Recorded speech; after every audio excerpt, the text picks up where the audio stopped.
Assalamualaikum warahmatullahi wabarakatuh. Perkenalkan, nama saya Lin Putri Adi Agustin, NPM 212101084. Saya di sini akan membacakan materi hubungan antara moral dan hukum dalam Islam. Baik, materi yang pertama,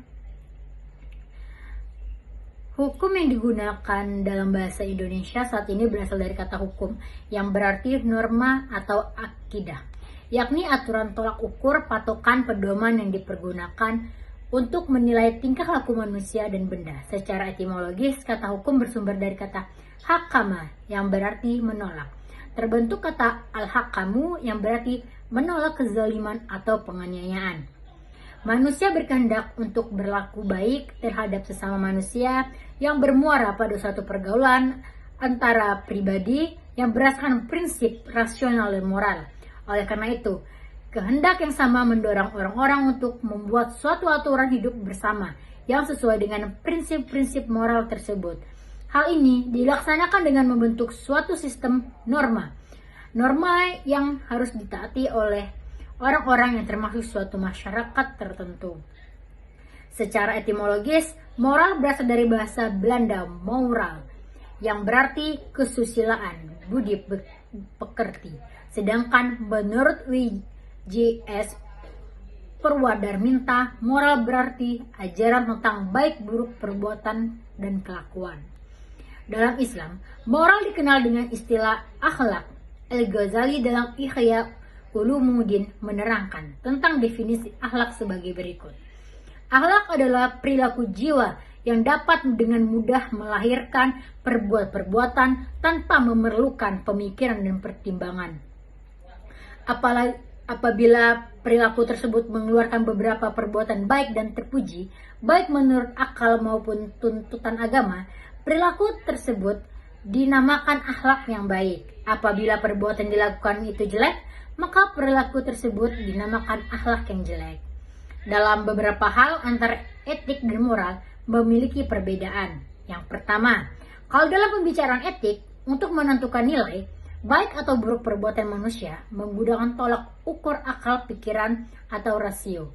Sedangkan dalam pembicaraan moral, tolak ukur yang digunakan adalah norma-norma yang tumbuh dan berkembang dan berlangsung di masyarakat.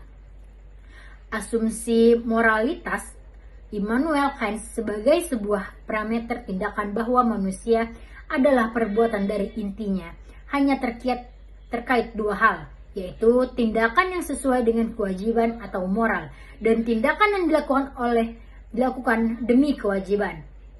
Pandangan seperti ini dikemukakan oleh Franz Martinus Suseno bahwa etika adalah pemikiran kritis yang mendasar tentang ajaran-ajaran dan pandangan-pandangan moral, sedangkan ajaran moral adalah ajaran-ajaran ketentuan-ketentuan petunjuk dan ketetapan tentang bagaimana manusia mesti hidup sebagai manusia yang baik. Materi yang kedua, hubungan antara hukum dengan moralitas. Ada sisi pandang yang berbeda antara kehidupan masyarakat yang sederhana, masyarakat yang memiliki taraf kehidupan yang telah maju dan dalam menetapkan konsep moral. Pada masyarakat masih sederhana, norma sosial atau moral tetap memadai untuk mencipta ketertiban dan mengarahkan tingkah laku anggota masyarakat dan menegakkan kesejahteraan dalam masyarakat. Kesusilaan memberikan peraturan-peraturan kepada seseorang supaya menjadi manusia yang sempurna. Hasil dari perintah dan larangan yang timbul dari norma kesusilaan itu bersandar kepada kebebasan pribadi seseorang. Hazairin menyatakan bahwa hukum tanpa moral adalah kezaliman. Moral tanpa hukum adalah anarki atau utopia yang menjurus kepada peri kebinatangan. Hanya hukum yang dipeluk oleh kesusilaan dan berakar pada kesusilaan yang dapat mendirikan kemanusiaan. Dalam masyarakat yang terkait dengan kebiasaan dan transformasi berangsur-angsur, tingkah laku sosial menjadi kebiasaan hukum dan dari kebiasaan menjadi rumusan legislatif. Sementara pendapat yang menyatakan hukum itu terpisah dengan moral adalah sebagai mana yang dinyatakan oleh Hans Kelsen. Menurutnya, hukum itu harus dibersihkan dari anasir-anasir yang tidak yuridis etis, sosiologis, politis, dan sebagainya. Materi yang ketiga, hukum moralitas dalam pandangan Islam. Hukum Islam adalah seperangkat peraturan berdasarkan wahyu Allah dan sunnah Rasulullah tentang tingkah laku manusia, mukallaf yang diakui dan diyakini berlaku dan mengikat untuk semua umat yang beragama Islam. Islam berbeda dari agama-agama lain karena Islam tidak mengkhotbahkan spiritualitas yang mandul. Dalam Islam, hukum agama, hukum dan moral tidak bisa dipisahkan satu sama lain berdasarkan fungsi utama. Hukum Islam mengklasifikasikan tindakan yang berkenaan dengan standar mutlak baik dan buruk. Tidak dapat ditetapkan secara rasional karena Allah sendirilah yang mengetahui apa yang benar-benar baik dan buruk. Hukum duniawi memfokuskan diri kepada kesejahteraan sosial, kurang memperhatikan etika. Hal ini dapat dilihat adanya beberapa pendapat para filosof dan moralis Barat dalam meletakkan ukuran value atau nilai bagi masalah yang hendak diperoleh manusia dengan kemampuan nalar akal dalam memahami realitas kehidupan. Misalnya, aliran hedonisme mengatakan bahwa kesenangannya atau kenikmatan adalah tujuan hidup yang terbaik dan tertinggi. Dalam Islam, tolak ukur manfaat atau mudarat, kebaikan atau keburukan sebagaimana diungkapkan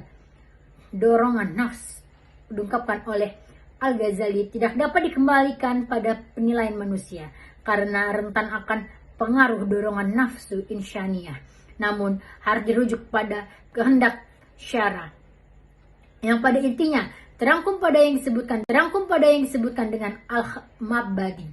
Kemaslahatan dicapai tidak boleh bertentangan dengan universalitas nilai yang dikandungnya, walaupun menurut akal manusia hal itu dianggap baik. Menurut ahli usul fikih dari kalangan Asy'ariyah pada umumnya, jika dalil nakli bertentangan dengan pemahaman akal dalam masalah syariah, maka dalil nakli harus didahulukan. Artinya, akal tunduk bahwa kepada wahyu. Sebab, menurut kelompok ini, akal manusia tidak dapat menetapkan baik atau buruknya suatu perbuatan. Sedangkan, kebaikan atau keburukan itu hanya ditentukan oleh Allah. Karena itu, dalam pandangan mereka, akal tidak mengetahui sesuatu itu baik atau buruk, maslahah atau mafsadah. Baik, materi itu saja yang bisa saya sampaikan. Wassalamualaikum warahmatullahi wabarakatuh.